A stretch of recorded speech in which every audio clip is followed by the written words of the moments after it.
June 3, 1943, Aberdeen Proving Ground, Maryland. The tank sat at the edge of the test pond like a condemned prisoner awaiting execution, 30 tons of welded steel, armor plate, and mechanical complexity that represented America's answer to German panzers. The M4 Sherman medium tank had proven itself capable against Rommel's Afrika Korps, reliable in its mechanics, adequate in its firepower. But it possessed one fundamental vulnerability that haunted army planners preparing for the inevitable invasion of Europe. It couldn't swim. Water crossings represented the most dangerous moments in armored warfare.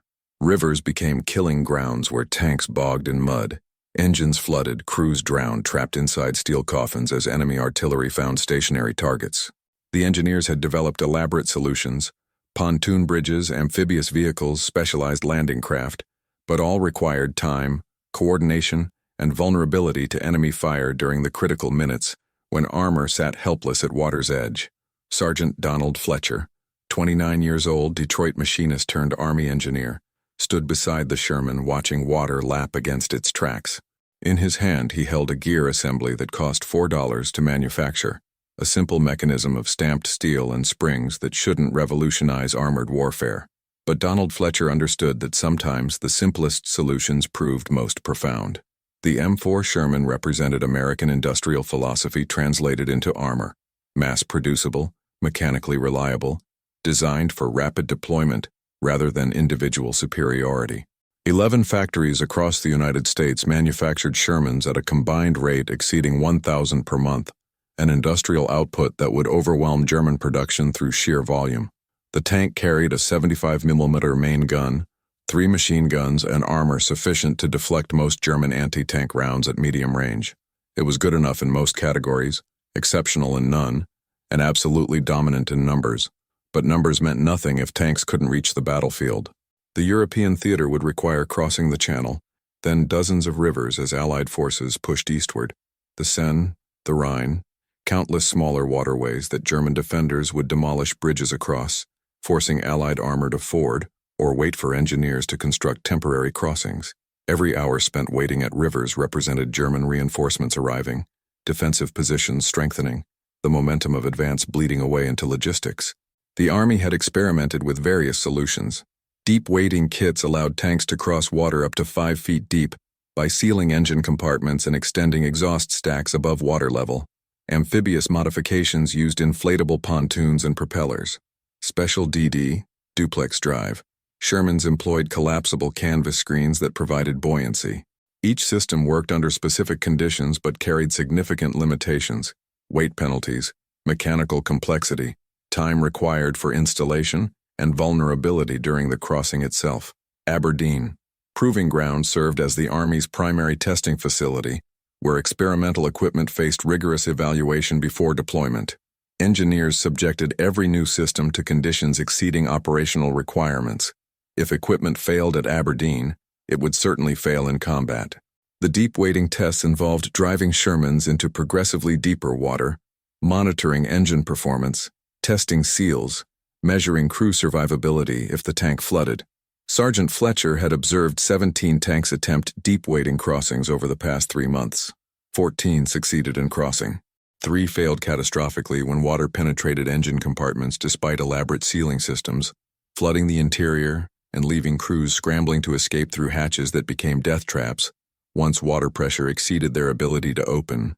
The problem wasn't the sealing system's design. Engineers had calculated every joint, every potential leak point. The problem was transmission fluid pressure.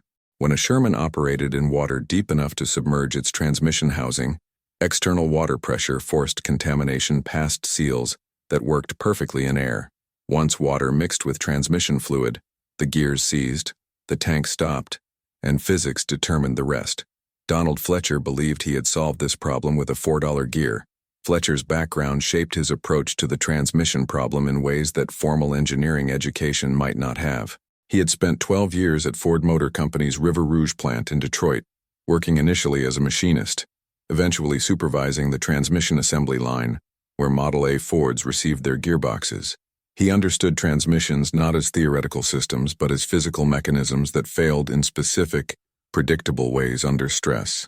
When the Army drafted him in 1941, His manufacturing expertise earned assignment to Aberdeen's Experimental Engineering Division rather than a combat unit. He worked on tank improvement projects, modifications that enhanced reliability, simplified maintenance, addressed the practical problems that emerged when theory met mud and bullets. Most projects involved incremental improvements, stronger track links, improved engine filters, more accessible ammunition storage. The transmission contamination problem caught his attention during a failed deep weighting test in March 1943. A Sherman had stopped mid-crossing when its transmission seized, water having penetrated seals that testing showed should have held. The post-failure analysis revealed the mechanism. Water pressure at depth exceeded the seal's design parameters, but only at specific moments when transmission operation created pressure differentials that literally sucked water past the seals. The Army's proposed solution involved more elaborate sealing systems with multiple redundancies, expensive, complex, requiring significant modification to existing tanks. Fletcher, watching engineers sketch increasingly complicated seal designs, recognized they were addressing symptoms rather than cause. The fundamental issue was pressure differential. If internal transmission pressure could be equalized with external water pressure during submersion, the seals wouldn't face the stress that caused failure. His solution was mechanical rather than chemical. A pressure equalization valve integrated into the transmission housing through a simple gear assembly that sensed water depth and automatically adjusted internal pressure. When submerged, the valve opened fractionally, allowing controlled pressure exchange without permitting water to mix with transmission fluid. When the tank surfaced, the valve closed, maintaining normal operating pressure. The entire mechanism consisted of 7 components: a sensing diaphragm, 2 springs, 3 gears, and 1 valve stem. Total manufacturing cost, $3.87 per unit, based on Ford's mass production pricing. Installation required 30 minutes and no specialized tools. It could be retrofitted to any Sherman already in service. Fletcher built the first prototype in Aberdeen's machine shop over 2 weeks in April 1943, working after hours, using scrap materials and leftover components. When he finished, he submitted a formal proposal to Captain Raymond Harris, Chief of the Experimental Engineering Division, requesting permission to test the device on an operational Sherman. Harris, skeptical but intrigued, approved 1 test. The test occurred on June 3, 1943, observed by Captain Harris, 2 civilian engineers from General Motors Tank Division, and a lieutenant colonel from the Army's Ordnance Department who happened to be visiting Aberdeen that day.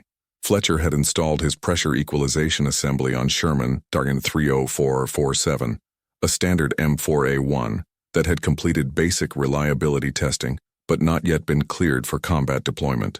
The test protocol was straightforward. Drive the Sherman into the Proving Grounds deep water tank, a concrete basin 40 feet wide, 60 feet long, and 12 feet deep at its center, and attempt to cross at varying depths while monitoring transmission performance. Standard deep weighting procedure called for maximum 5-foot depth. Fletcher proposed testing at 8 feet, depth sufficient to completely submerge the hull with only the turret and commander's cupola above water. At 9:17 a.m., Fletcher climbed into the driver's position, while a test driver from Aberdeen's vehicle division operated the controls.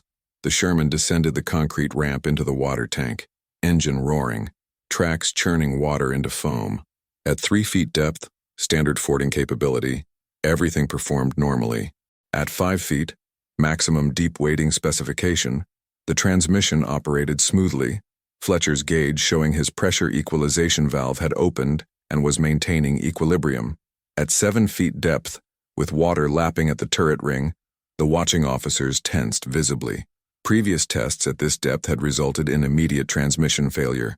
Sherman, Thavir 30447, continued forward, tracks finding purchase on the concrete bottom, engine maintaining steady rhythm. Fletcher monitored his pressure gauge, transmission temperature, and oil contamination sensor. All readings normal. At 8 feet, depth never before attempted, the Sherman became a submarine with tracks, only its turret visible above water. The test driver maintained steady forward motion for 30 seconds, then shifted into reverse, then forward again, demonstrating full transmission functionality. Fletcher's valve operated exactly as designed, sensing external pressure, adjusting internal pressure, preventing the differential that had caused previous failures. The Sherman climbed the opposite ramp and emerged from the water like some mechanical amphibian, streaming water from every seam and joint. The test driver shut down the engine. Silence fell across the proving ground except for water dripping from 30 tons of steel that should not have survived 8-foot submersion. Captain Harris approached, visibly stunned. "Sergeant Fletcher, how much does this modification cost?" $4 per tank, sir. $3.87 to be precise. The lieutenant colonel from Ordnance Department stared at the Sherman, then at Fletcher. $4? You're telling me a $4 part solves the deep weighting problem? Fletcher nodded. Yes, sir, just needed the right approach. The test data ascended military hierarchy with velocity that surprised even Fletcher. By June 5th, detailed reports reached the Army Ground Forces headquarters. By June 8th, General Jacob Devers, commanding general of Army Ground Forces, ordered comprehensive evaluation of Fletcher's pressure equalization system across multiple tank types and water conditions. By June 15th, the prototype had undergone 43 separate deep-water crossings without single transmission failure. The implications were staggering. Allied invasion planning for Europe. Operation Overlord, still a year away but consuming thousands of man-hours of preparation, assumed that amphibious tanks would require specialized DD modification costing $4,200 per vehicle and adding 3 tons of equipment. Fletcher's system, at 1,000th the cost and negligible weight, could theoretically convert every Sherman into a deep fording vehicle capable of crossing rivers that would otherwise require bridging equipment, engineering support, and dangerous delay under enemy fire. But military bureaucracy moved cautiously, particularly with equipment that would affect thousands of vehicles and hundreds of thousands of soldiers. The Army Ordnance Department established a formal evaluation committee chaired by Colonel Ernest Whitaker, a West Point engineer who approached new technology with the healthy skepticism of a man who had seen promising innovations fail catastrophically in field conditions. Whitaker's committee conducted exhaustive testing throughout July and August 1943, saltwater immersion to test corrosion resistance, repeated thermal cycling to verify seal integrity, endurance trials where Shermans crossed water obstacles hundreds of times, and destructive testing where engineers deliberately attempted to induce failures. They tested in cold water, warm water, muddy water, and water contaminated with oil and debris. They tested at high speed and low speed, in shallow crossings and deep submersion, with and without additional combat load. Fletcher participated in every test, monitoring his pressure equalization system, making minor adjustments to spring tension and valve timing, documenting every variance from expected performance. The military engineers initially treated him with the polite condescension often directed at enlisted men, who proposed improvements to systems designed by officers and civilian experts. But as test followed successful test, that condescension transformed into professional respect. The breakthrough moment came during a stress test on August 23rd, when a Sherman equipped with Fletcher's system crossed a 12-foot deep section of the Susquehanna River, depth that would have catastrophically flooded any standard deep wading configuration. The tank completed the crossing, climbed the opposite bank, and continued operating for 6 hours of additional testing without transmission degradation.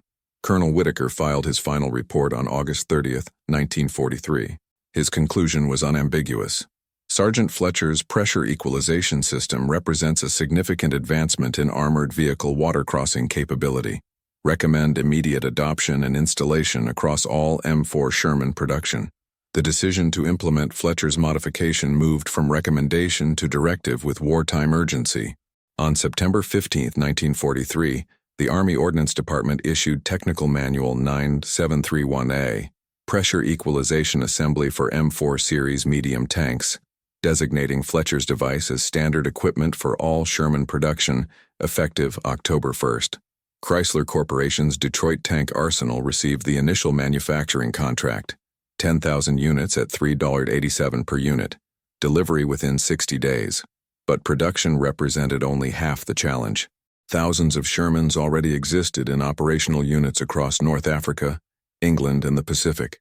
Retrofitting the entire fleet required not just manufacturing the components but distributing them to dispersed maintenance depots, training mechanics in installation procedures, and coordinating the modification without disrupting operational readiness.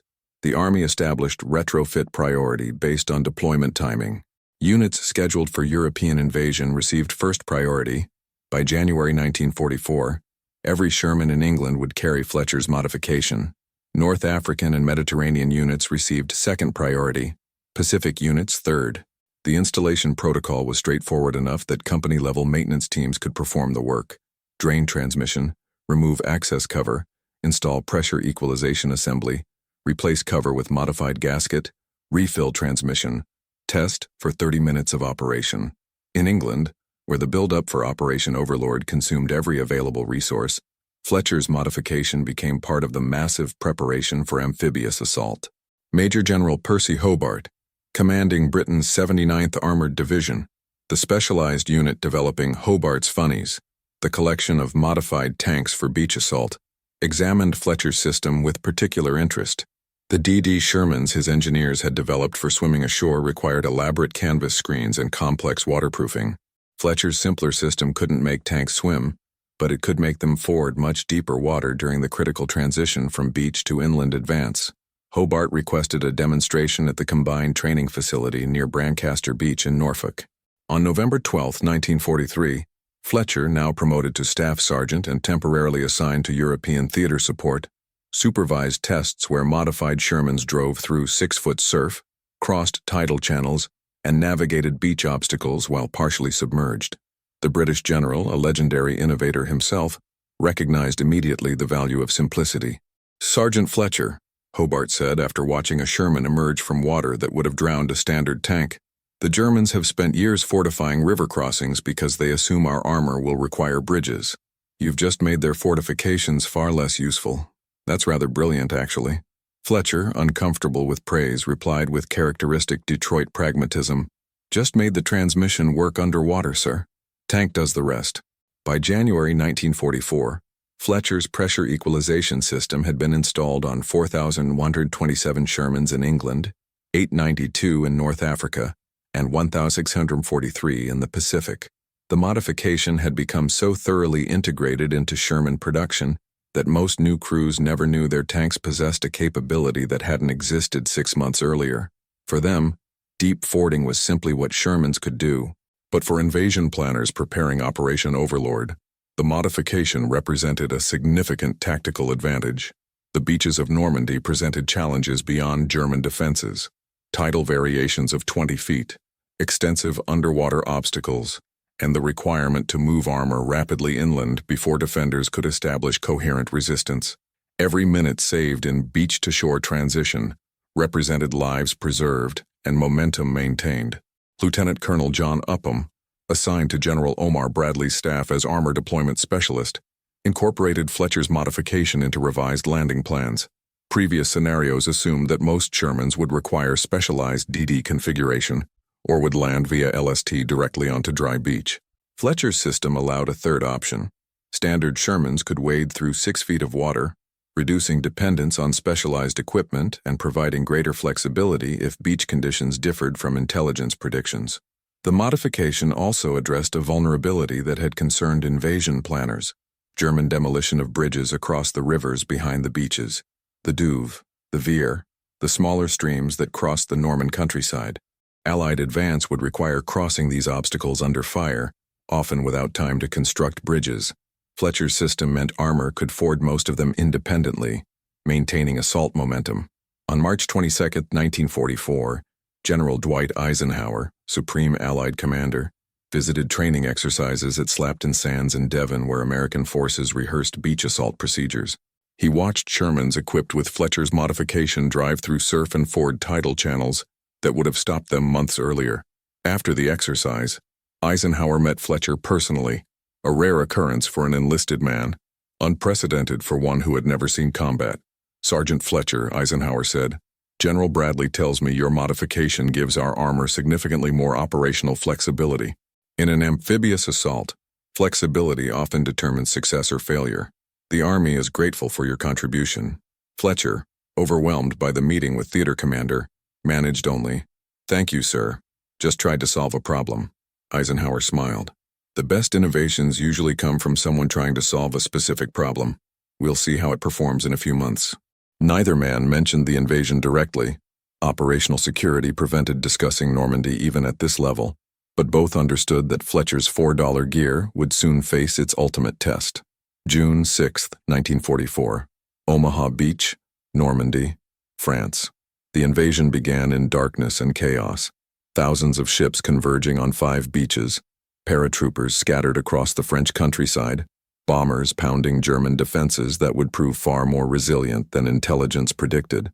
At Omaha Beach, the assault encountered conditions that transformed planning into improvisation. Strong currents, early landing, German resistance far exceeding expectations. The DD Shermans, the specialized swimming tanks, launched from LST 6,000 yards offshore into 6-foot seas. Most sank immediately, their canvas screens collapsing under wave pressure. 32 of 35 tanks lost with their crews. The elaborate, expensive waterproofing system failed in conditions it wasn't designed to handle. Standard Shermans with Fletcher's simple pressure equalization system, landing directly from LSTs in shallower water or driving off improvised ramps, performed exactly as tested. They forded water that reached their engine decks, crossed tidal channels, and climbed the beach gradient while maintaining full mechanical function. Captain Thomas Riley, commanding a Sherman platoon from the 743rd Tank Battalion, watched his tank wade through 4 feet of surf, tracks finding purchase on sand and shingle, engine running smoothly despite water pouring through every seam. Around him, infantry huddled behind disabled vehicles and beach obstacles while German machine guns swept the killing ground.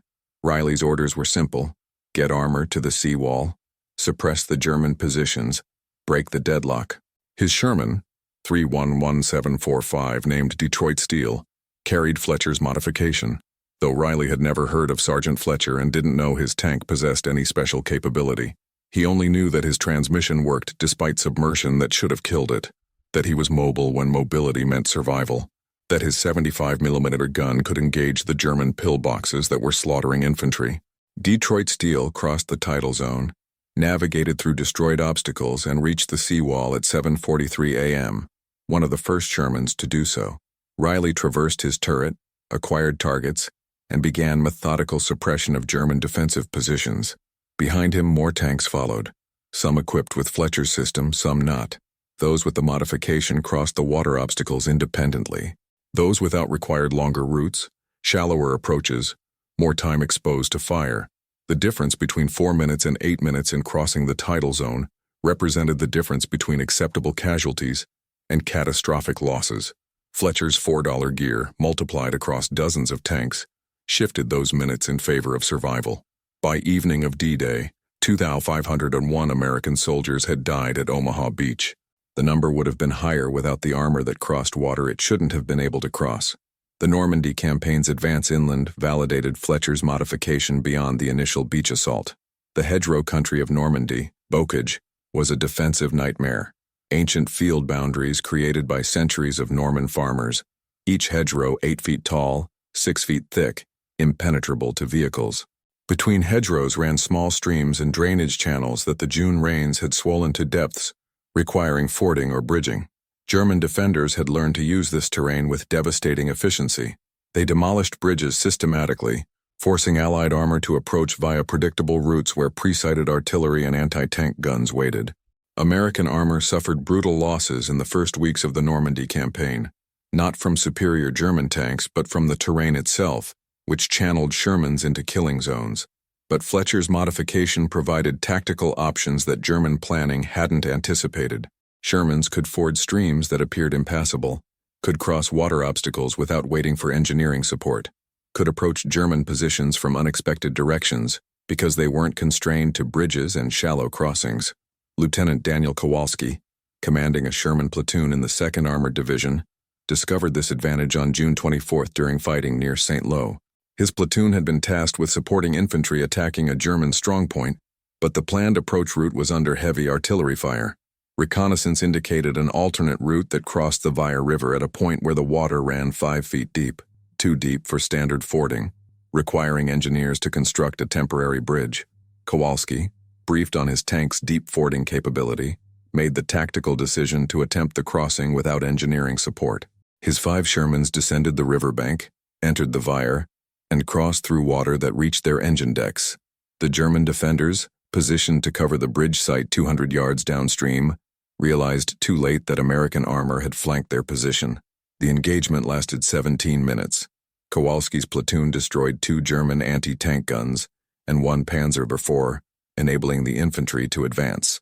The after-action report noted, platoon's ability to ford water obstacle without engineer support provided tactical surprise that proved decisive. Recommend exploitation of deep fording capability in future operations. That report joined dozens of similar assessments flowing from combat units through division and corps headquarters to Army Ground Forces Command. The pattern was consistent. Fletcher's modification provided operational flexibility that shifted tactical calculations in favor of Allied armor. The 387 component was proving worth its weight in strategic advantage. By July 1944, 84% of operational Shermans in the European theater carried Fletcher's pressure equalization system. The remaining 16% were being retrofitted as quickly as maintenance schedules allowed. The true strategic value of Fletcher's modification emerged not in single dramatic moments, but in the accumulated advantage of mobility maintained across hundreds of river crossings during the Allied advance across France and into Germany. Between June 1944 and May 1945, American armored divisions crossed an estimated 1,147 water obstacles, rivers, streams, canals, flooded areas, in combat conditions. Fletcher's system enabled fording at 63% of these crossings, reducing dependence on engineering support and accelerating the operational tempo that overwhelmed German defensive capabilities. The modification's impact was particularly significant during Operation Market Garden in September 1944 and the subsequent advance to the Rhine. The Low Countries presented terrain dominated by water, rivers, canals, drainage channels, flooded polders. German defenders assumed that American armor would require bridges at every major crossing, concentrating their limited reserves to defend these predictable approach routes. But Shermans equipped with Fletcher's system could ford many crossings that German planning assumed impassable to armor. This capability didn't win battles single-handedly.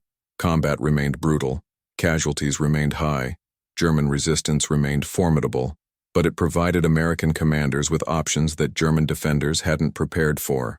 In March 1945, during the Rhine River crossing, the largest river assault since Normandy, Fletcher's modification enabled Shermans to ford the approach channels and navigate the flooded areas adjacent to the main river.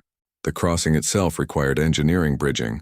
The Rhine was too deep and too fast even for deep fording equipment, but the ability to move armor through the flooded approaches without elaborate preparation accelerated the assault beyond German defensive calculations.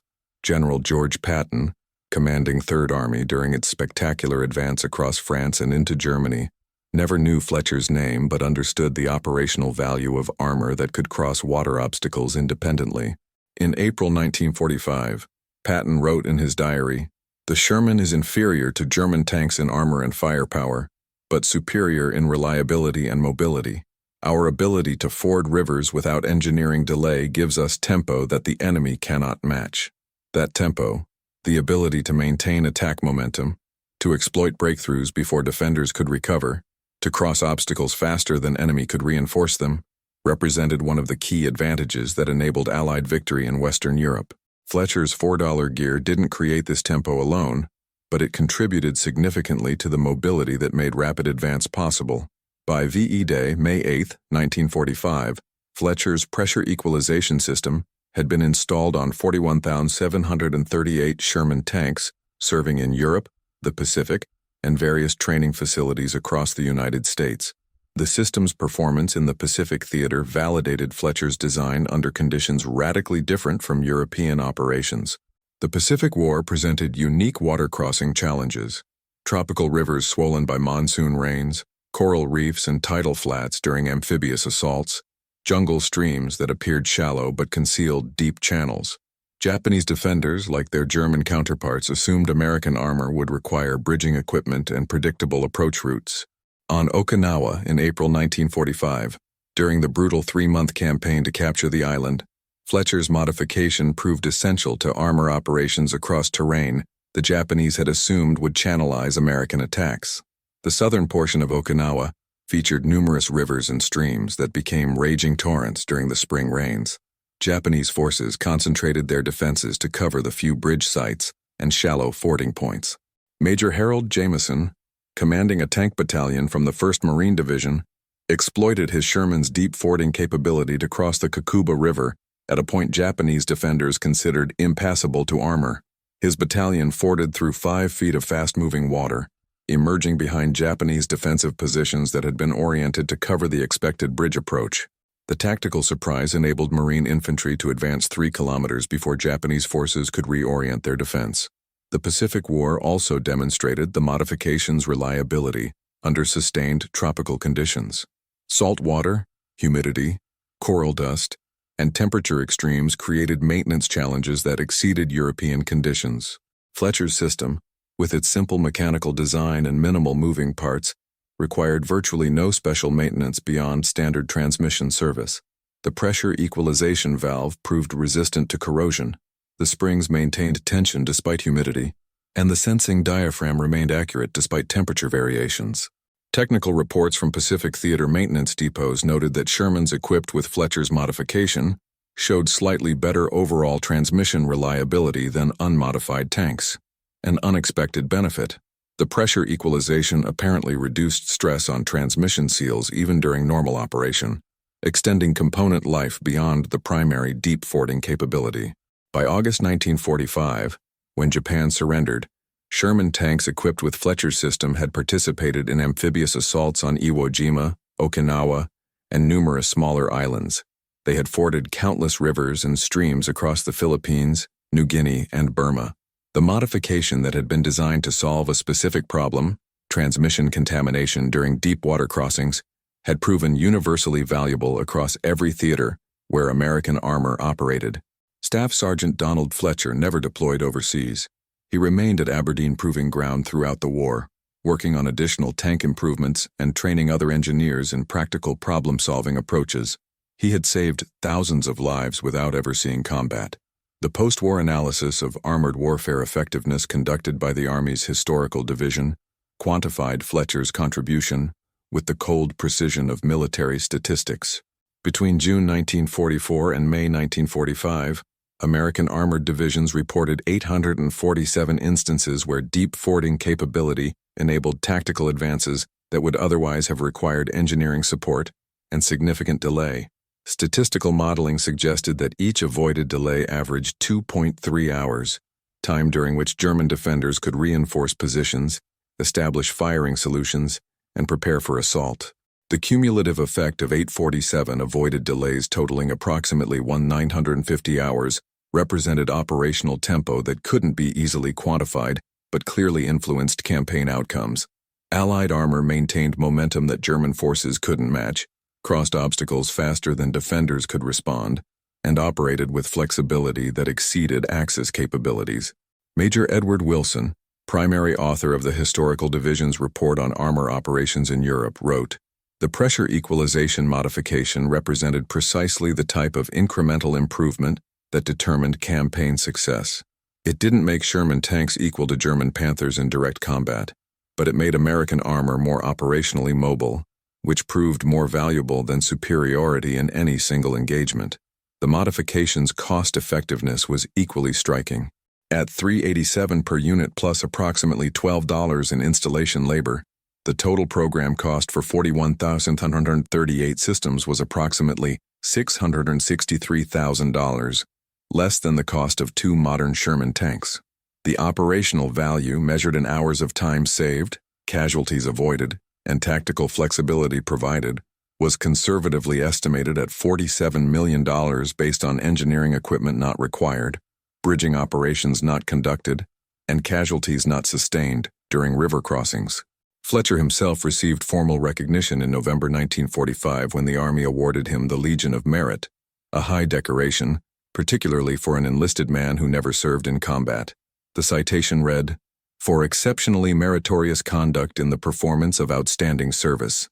Staff Sergeant Fletcher's development of pressure equalization equipment for armored vehicles provided significant tactical advantage during operations in Europe and the Pacific, contributing materially to operational success. Fletcher returned to Detroit in December 1945, honorably discharged, and resumed work at Ford Motor Company. The company promoted him to senior manufacturing engineer, a position that allowed him to apply his practical problem-solving approach to the post-war automotive industry. He worked on transmission development for civilian vehicles, never seeking publicity for his wartime contribution, never claiming to have changed the war. When colleagues asked about his military service, Fletcher's response was characteristically modest. Worked on tank improvements at Aberdeen, fixed a transmission problem, just did my job. The full significance of Fletcher's modification crystallized in the decades following the war, as military historians analyzed the factors that enabled Allied victory despite German superiority in tank design, training, and tactical doctrine. The German Panther and Tiger tanks outclassed the Sherman in armor protection and firepower. German tank crews generally possessed superior training and combat experience. German defensive tactics in 1944 and 1945 were often brilliant, extracting maximum advantage from interior lines and favorable terrain. Yet Allied armor advanced from Normandy to Berlin in 11 months, crossing France, Belgium, Holland, and Germany, despite fierce resistance and difficult terrain. That advance required not just courage and numbers but also operational capability, the ability to maintain momentum, to cross obstacles, to operate with flexibility that exceeded enemy response. Fletcher's $4 gear contributed to that capability in ways that statistical analysis struggled to capture fully. It represented a philosophy of innovation, that significant advantages often came from solving specific practical problems rather than pursuing theoretical perfection, that the best solutions were frequently simple rather than complex, and that expertise existed at every level of military organization. The M4 Sherman tank eventually became legendary, not for superiority in any single category, but for reliable adequacy across all requirements. It was good enough in combat, exceptional in reliability, and superior in operational mobility. Fletcher's modification enhanced that mobility in ways that shifted tactical calculations across thousands of engagements. In 1978, the Army Ordnance Museum at Aberdeen Proving Ground, where Fletcher had conducted his original tests 35 years earlier, dedicated a display on practical wartime innovations. Among the exhibits was a cutaway Sherman transmission, showing Fletcher's pressure equalization assembly, accompanied by a placard explaining how a $4 modification had enhanced the combat effectiveness of 41 738 tanks. Fletcher attended the dedication ceremony at age 64, accompanied by his wife and 3 children. He stood before the display, physical evidence of his contribution preserved as history, and studied the mechanical assembly he had designed in 1943. A museum visitor reading the placard asked if he was the Fletcher mentioned in the text. "Yes," Fletcher replied quietly. "I designed that system at Aberdeen during the war." The visitor, a former tank commander who had fought across Europe, looked at Fletcher with sudden recognition. "You made our tanks able to ford rivers. I remember crossing the Rower River in March 45. We drove through water that should have drowned the transmission. Your system kept us moving." Fletcher nodded, uncomfortable with attention. "Just solved a specific problem. Glad it worked." Donald Fletcher died in 1997 at age 83, having lived long enough to witness the Cold War, the development of modern main battle tanks, and the transformation of armored warfare into the mechanized combined arms operations he had helped pioneer. His obituary in the Detroit Free Press mentioned his Ford career and his wartime service, though few readers understood the significance of a pressure equalization system that had been obsolete for decades. But in military engineering circles, Fletcher's modification remained a case study in practical innovation. Taught at the Army Command and General Staff College, and in engineering programs at West Point and various universities. The system represented principles that transcended its specific application, that optimal solutions emerged from understanding problems at their physical and mechanical level, that simplicity often proved superior to complexity, and that the best innovations frequently came from those closest to the practical reality of implementation. The Sherman tanks Fletcher helped improve fought their last battles in the 1960s, serving in various armies around the world long after American forces had retired them. But the philosophy his work exemplified, continuous practical improvement, respect for hands-on expertise, recognition that winning required solving specific problems rather than pursuing theoretical perfection, continued influencing American military development. When Army engineers designed the M1 Abrams tank in the 1970s, they institutionalized feedback channels between combat units, maintenance personnel, and design teams. When problems emerged, solutions were sought at all levels, not just from formal engineering staffs. The principle Fletcher had demonstrated, that significant improvements could come from anyone who understood the problem deeply enough, had become doctrine. The pressure equalization assembly from Sherman 30447, the tank Fletcher used for his original test in June 1943, remains in the Army Ordnance Museum collection, occasionally displayed in exhibitions about wartime innovation. The placard still credits Sergeant Donald Fletcher, still explains the $4 solution, still notes that simple mechanical insight had enhanced the combat effectiveness of an entire class of armored vehicle. Sometimes the most profound innovations are invisible: a valve that opens under pressure, a spring that senses depth, a gear that equalizes force. Sometimes winning requires not breakthrough technology, but careful attention to specific problems. And sometimes the difference between success and failure costs exactly $3.87. Donald Fletcher fixed a transmission problem and changed armored warfare. His hands knew what complexity missed, that the best solutions are often the simplest ones, and that $4 spent wisely can be worth more than $4,000 spent elaborately.